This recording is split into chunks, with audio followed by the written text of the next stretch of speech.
The corona pandemic has hit the British economy hard. Unemployment and national debt are higher than they have been for a long time. Now, tariffs are also making life difficult for companies. It looks like the EU left the Eurozone at the worst possible time. Now the cardboard is running out. Hardly a day has passed in Great Britain since Brexit without a new problem becoming known. Trucks return empty to mainland Europe, customers refuse to ship goods from the EU because of high customs duties, and some plants are no longer allowed to be delivered from Great Britain to the province of Northern Ireland. Brexit, which has been in full effect since the beginning of the year, although there are some transitions, has hit the British economy hard with its new non-tariff barriers, and that at a moment when the economy is slowly working its way out of the corona low. Take the automotive industry, for example.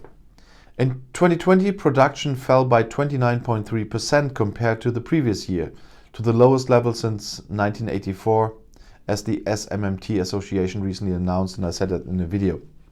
That was mainly due to corona, but the industry is now particularly hard hit by the Brexit customs declaration because of its complex supply chains, said the president of the British Chamber of Commerce in Germany, Michael Schmidt.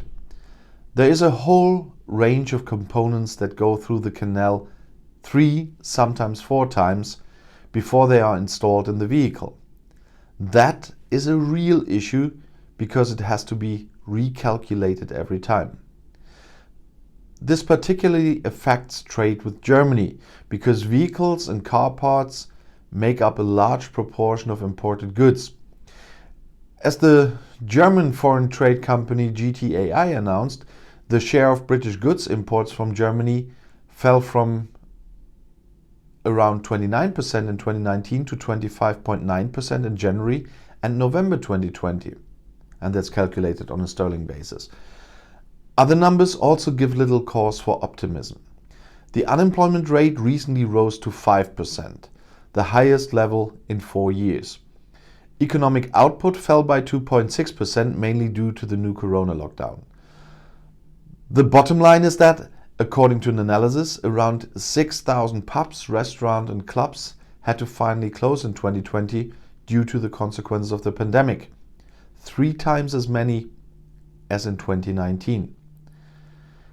Because of the billions in corona government aid for companies, the national debt climbed to a record level. The Industrial Association CBI is still quite relaxed about the situation, well, we are in Germany too. People have now adjusted to the corona restrictions, according to Anna Leach, the CBI's vice chief economist. That's why the blow to the economy is not so hard. Unlike in the first lockdown in spring 2020, some areas are still in operation. We know how fast the economy can start when the restrictions are lifted, said Leach, referring to high consumer spending in last summer. The economic expert was also demonstratively confident with a view to Brexit. Companies have only been aware of the changes for a week or two, so we have a few weeks to really assess what can and should be done, she said. Prime Minister Boris Johnson's administration speaks of teething troubles that would still subside. I think it's nonsense, but okay. But business representatives see the situation much more critical, like me obviously. The problem is much more fundamental, said Ian Wright, head of the FDF Food and Beverage Manufacturers Association.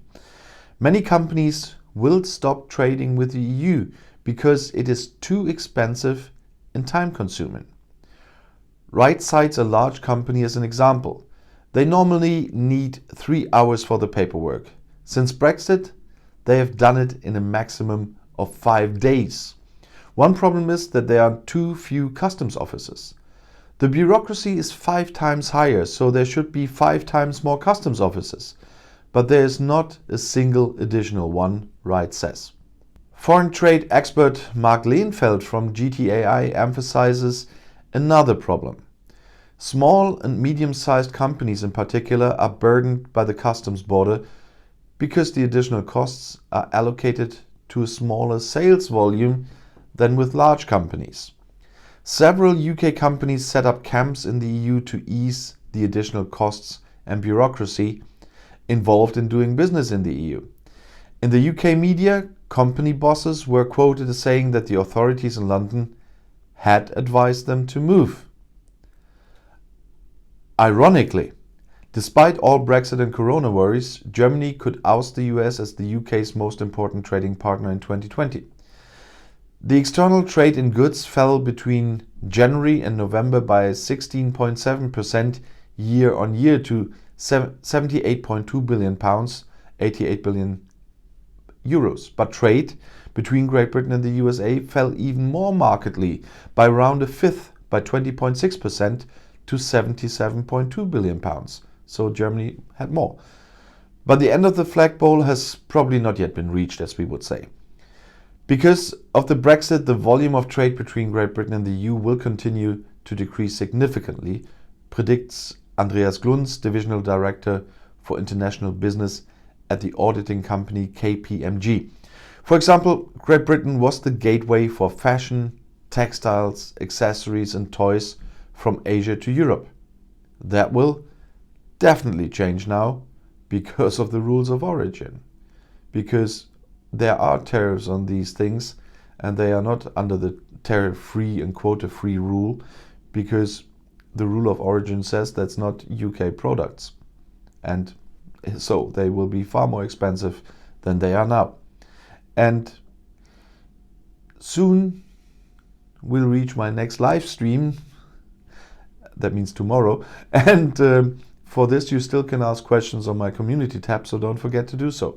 And please ask questions on the topic of Brexit and not on the EU alone or Germany alone or whatever. This is still a Brexit channel. And if you want to stay informed on this channel, please subscribe to my channel and to my other channels. I'll see you in my next video. Auf Wiedersehen.